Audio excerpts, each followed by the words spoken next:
Hello and welcome again. In the last module, in the first unit of this module, we looked at the travels of stories. We looked at the travels of stories from one part of the world to another part of the world, and we looked specifically at the travels of the Dastan and Qisse from Persia to North India and then to the rest of India. And we also said that this led to talking about a scenario which is structured by two great traditions, the Sanskritic tradition and also the Perso-Arabic traditions, which form parallel streams of Indian culture, and there is evidence of great cross-fertilization between the cultures.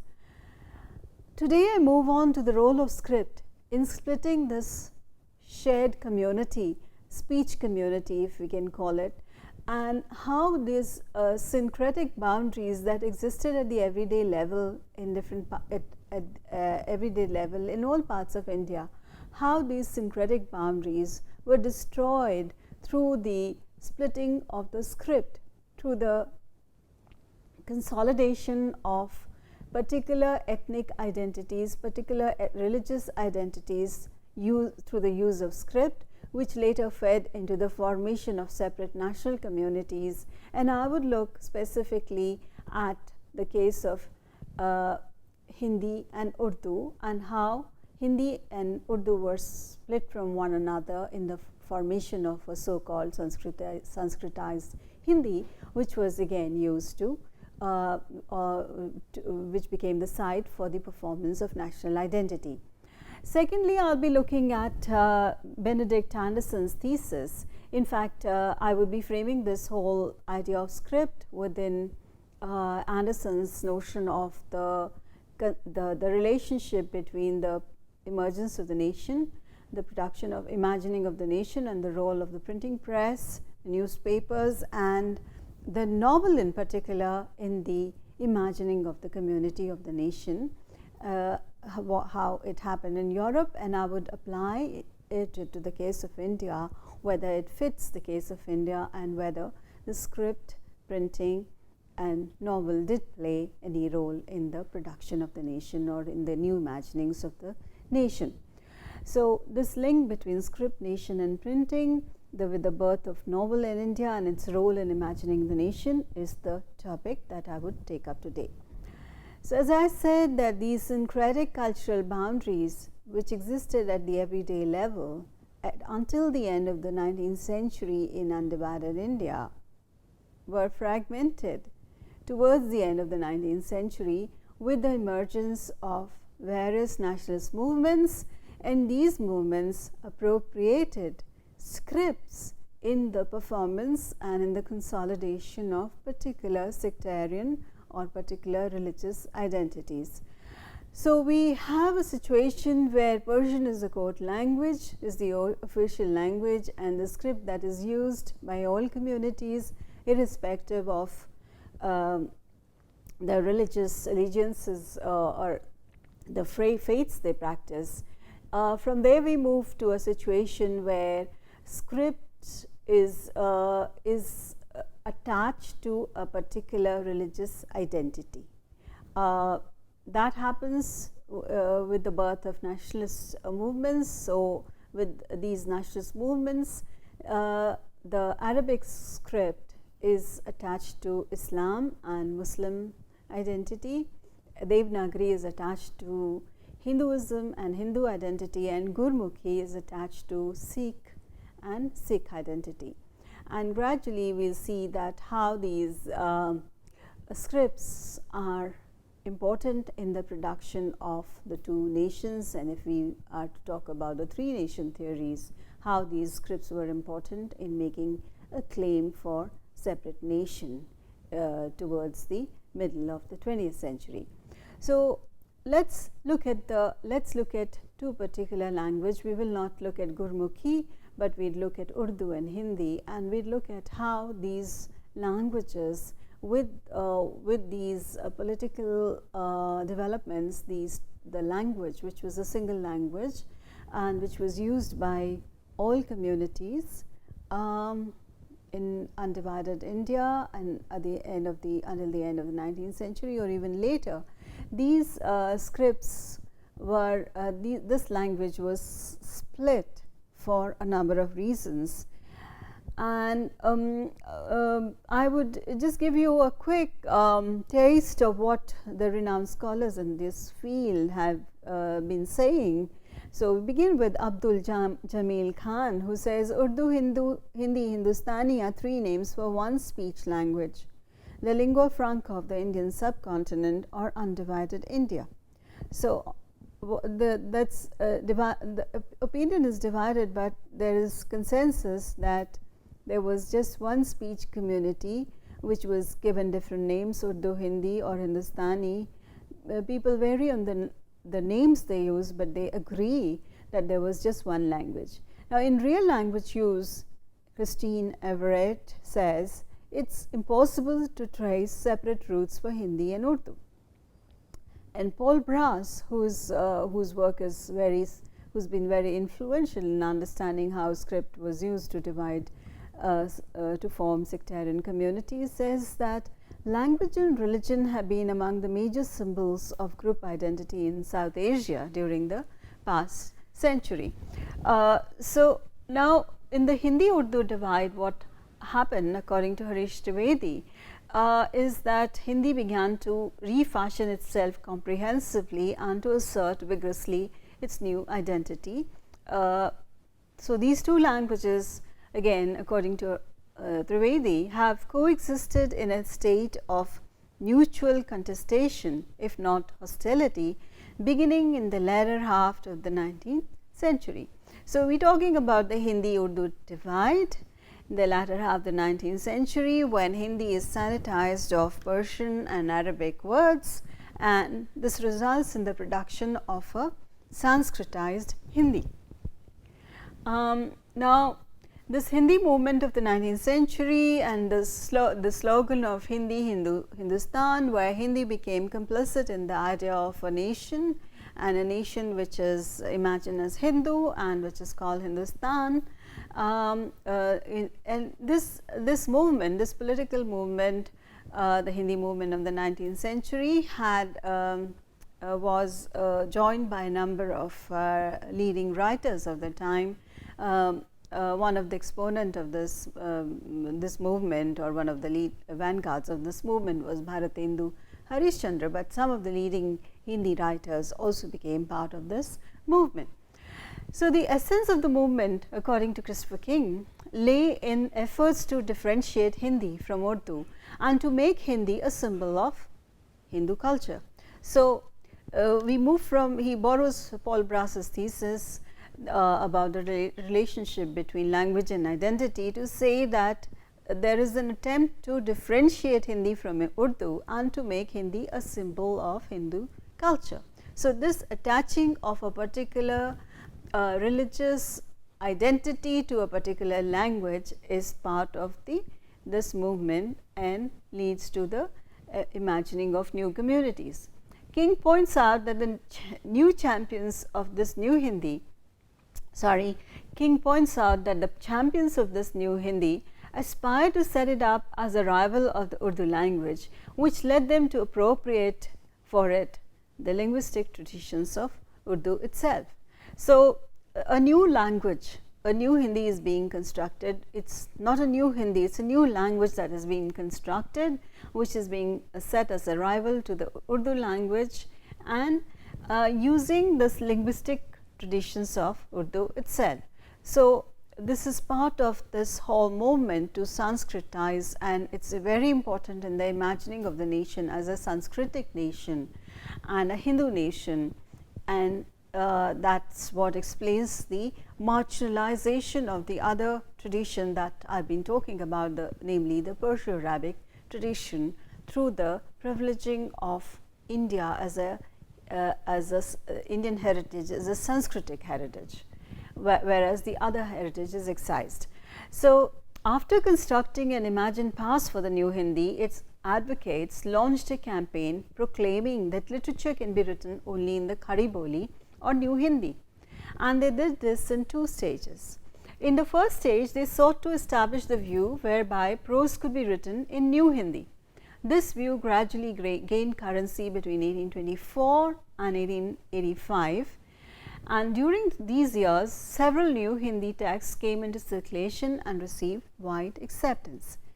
In the course of the first stage, the advocates of New Hindi not only claimed its superiority for prose writing, but also sought to demonstrate the Indian origin and character of the language by distinguishing it from Urdu, which they described as a language of foreign origin. The development entered into its second stage in the last decade of the 19th century. Appeals were now made to people to write even poetry in the New Hindi. So, we have two stages. After constructing an imagined past for the New Hindi, we have two stages. One stage is where prose could be written only in New Hindi, and this movement gained currency between 24 and 85, and a lot of new texts were created into this time. The other part of this stage was that it claimed its superiority for prose writing, but also to demonstrate as essentially Indian, and distinguishing this language from Urdu, which was now seen as a foreign language. And the second stage, it was considered fit even for writing poetry in the New Hindi. Now, the reality is quite different from the diktat or the ideological ideological underpinnings of the literary movement. The reality is such where these syncretic boundaries which have existed in India for so many centuries, they still have their traces, and they are very difficult to destroy overnight. So, when we look at the influences of writers, the major writers of that time, and now we talk about the novel in particular and the role that the novel played in the imagining of the nation, borrowing Anderson's thesis, we find that the novel, which is considered as the classic form through which the nation has been imagined in Europe and certain other parts of the world. In the case of India, if we look at the novel as one such form, it's very complicated. And the reason why it's complicated is that the first novels which emerged in India sometime in the second half of the 19th century, they betray an influence of both a major Urdu influence. There is ideological intention to Sanskritize the literature, particularly in Hindi, but when one actually look at the practices of the writers, including the founding fathers of Hindi literature and so on, one finds that there is that imbrication of the Hindi and Urdu, of the Sanskritic and the Persian into one another, which is very difficult for anyone to separate just by a political movement. So, I begin with the continuation of the Dastan in the Indian subcontinent, and we have a prose tradition of the Dastan emerging, which is very popular, and this transcriptions of the Dastans, one of the most popular transcriptions of the Dastan is Rajab Ali Beg Surur's and the Dastanic tradition, who carries it forward in his Fasana-e-Azad. I will not have time to read through the entire Dastan, but just to give you a taste, for those of you who don't understand Hindi or Urdu, I would later provide you a translation, but you would get the pleasure of the Dastan if I read it to you in its original, not Persian but Urdu. कहते हैं मुल्क में खितान में एक शहर था, फजहताबाद, ऐसा पुर रौनक और ऐसा खूबसूरत कि जन्नत उसकी गली कूचे को देखकर शर्माए, जो देखे यहीं रहने की तमन्ना करे। यहाँ के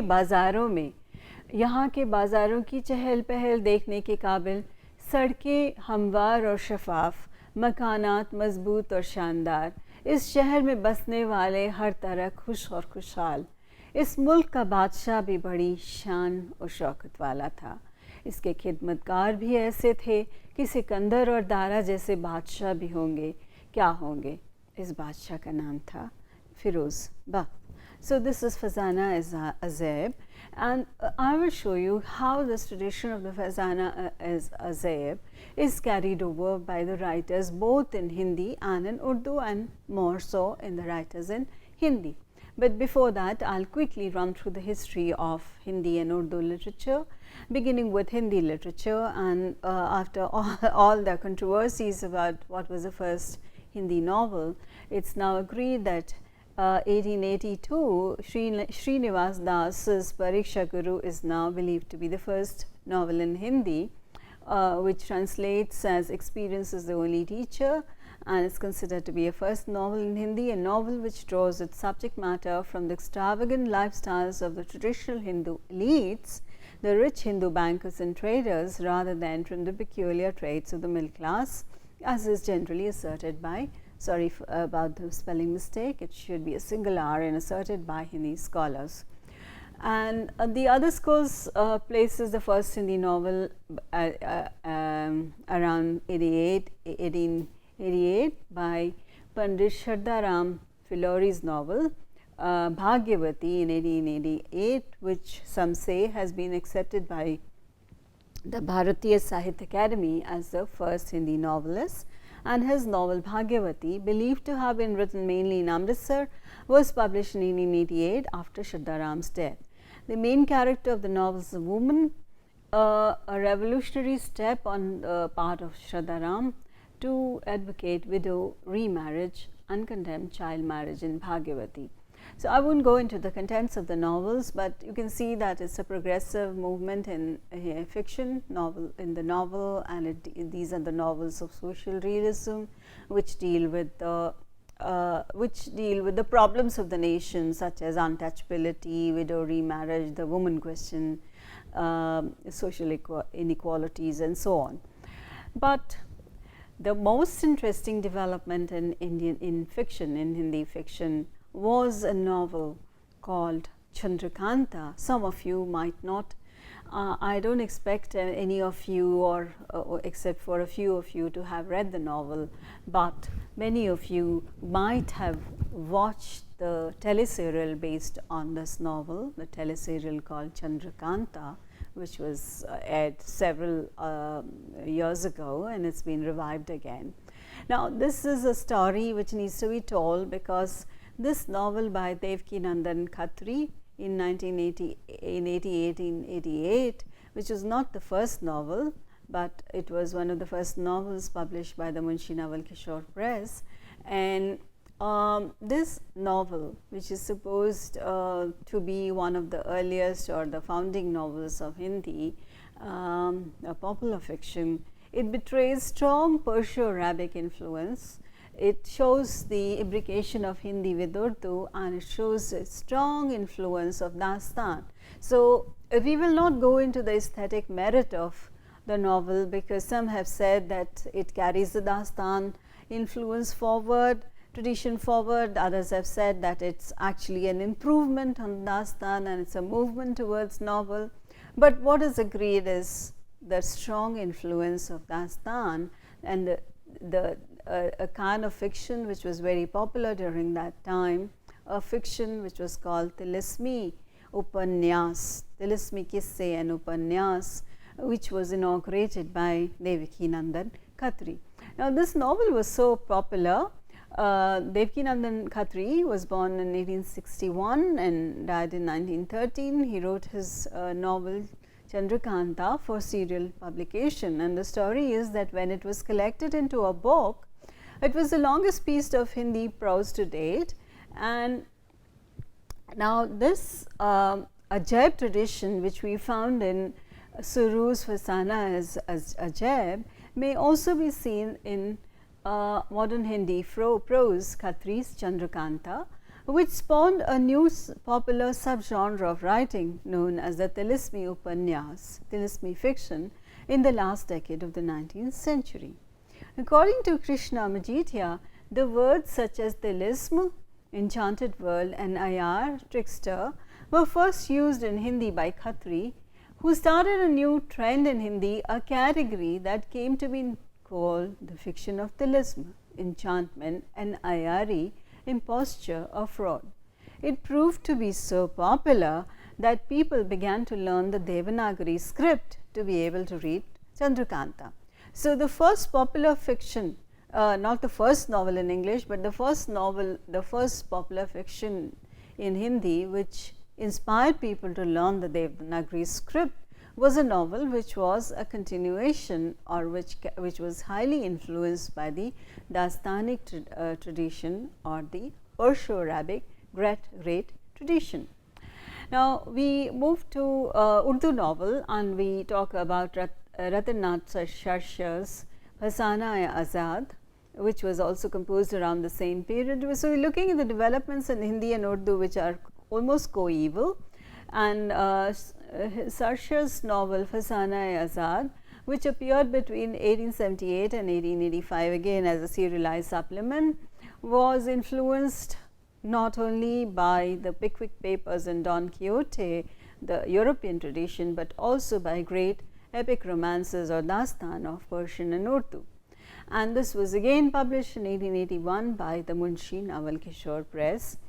Now, what is interesting is that the father of the Hindi novel, Munshi Premchand, he himself translated it as Azad Katha, who also translated his other novels.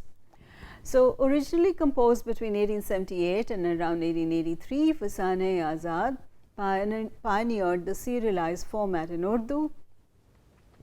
Its publication in installments within the daily Urdu newspaper Awadh Akbar significantly promoted the novel genre and helped build a reading public for the daily newspaper. So, we come to the role of printing of the newspaper and the novel in imagining the nation. Yet, Fasana-e-Azad's publication history has received little scholarly attention despite offering a unique window on the rise of the novel genre in North India.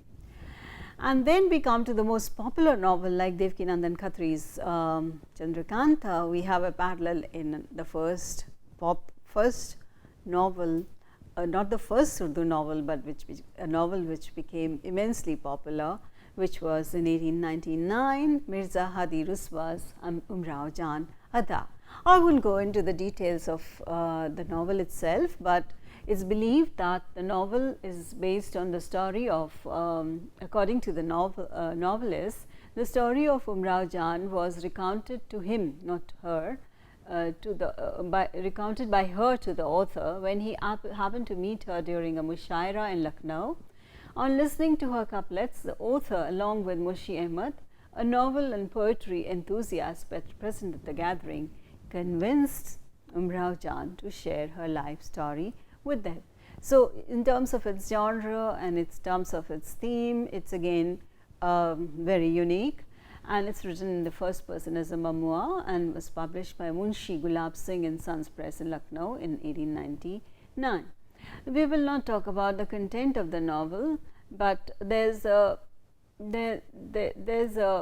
divided view on whether this novel is actually based on the biography of a courtesan or it's a novel form. So, on one hand we have Khushwant Singh who feels that this was based on a story of a real courtesan. On the other hand, we have Francis Pritchard, who feels that the number of coincidences and the whole liberties that the novel takes with the dates and history shows that this was not an autobiography, but a novel. So, what I am trying to say is that regardless of whether the novelist wrote in Hindi or in the newly developed Hindi or in Urdu, the influences of both streams of writing, both Hindi and Urdu, remain the same, the literature of Ajaib and the parallel stream of the literature of social realism. So, now we conclude with Premchand, and we look at the Premchand and the novel of social realism. 31st July, it was his birth, 136th anniversary of Premchand's birth. Google paid a tribute to him by celebrated the 136th birth anniversary of one of the greatest writers of Hindi literature of all times, Munshi Premchand. And the doodle depicts Premchand and is inspired by his novel Godan. Some of Premchand's famous works include Godan, Eidgah, Bade Bhai Sahab Gaban, and Poos Ki Raat. Now, Premchand himself presents this problem.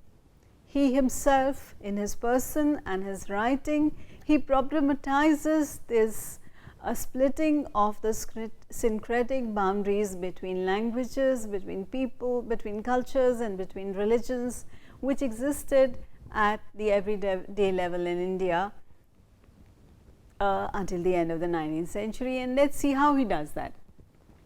So, the world, even though ideologically, politically, he might have been committed to the Hindi movement, he might have lent his support to the Hindi movement. It is very difficult to divide the Hindi walas from the Urdu walas at this stage, because all the Hindi walas have also been trained in Urdu. Their childhood training has been in Urdu. They are more familiar with Urdu rather than with Hindi, which they are learning late in life, and it's a new language which is being constructed, and Premchand himself personifies this. So, Dhanpat Rai Srivastav Premchand, also known as Nawab Rai, began his literary career as a writer of Urdu fiction. This is very important. He began as a writer of Urdu fiction because Urdu was the prevailing medium of literary expression during much of the 19th century. He had imbibed this tradition in the course of his education. So, as I said, the education of the formal education during that period, particularly of male children, consisted largely of learning Urdu and, if possible, Persian, and the script they learned was Arabic script.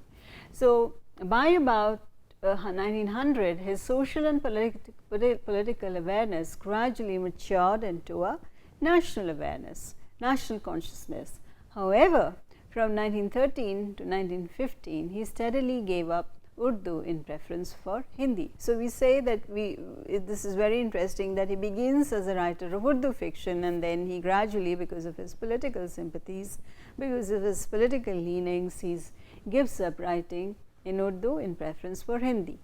And Vasudha Dalmia, who is a very noted scholar in Hindi, who's worked on the construction of these cultural communities of the nation during this period, observes that Premchand switched to publishing his works in Hindi early in his career, as Hindi had a large market.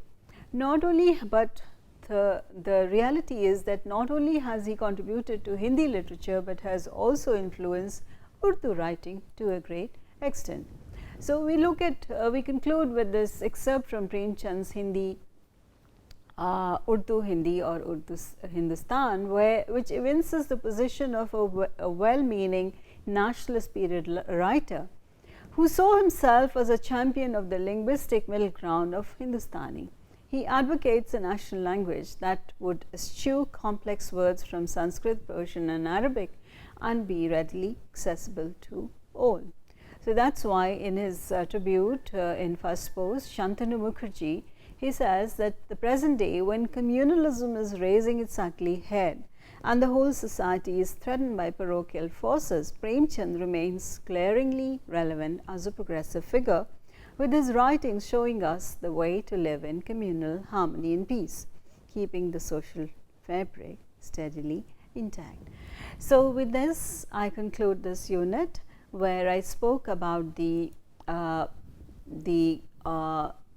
construction of religious, linguistic, and nationalist boundaries, in which the script became complicit, and also the complicity of the writers of both the languages. Hindi, I focused on Hindi and Urdu, and how the writers also became complicit in splitting this eclectic, this unified community through adopting a new form of Hindi and sanitizing Hindi of its of Perso-Arabic influences, but they did not succeed in doing so completely because the influences continued to be Persian and Arabic and even Urdu. So, even though they use different languages, there is a great deal of similarity between the early novel in Hindi and the early novel in Urdu, because they betray a strong influence of the Urdu Dastans.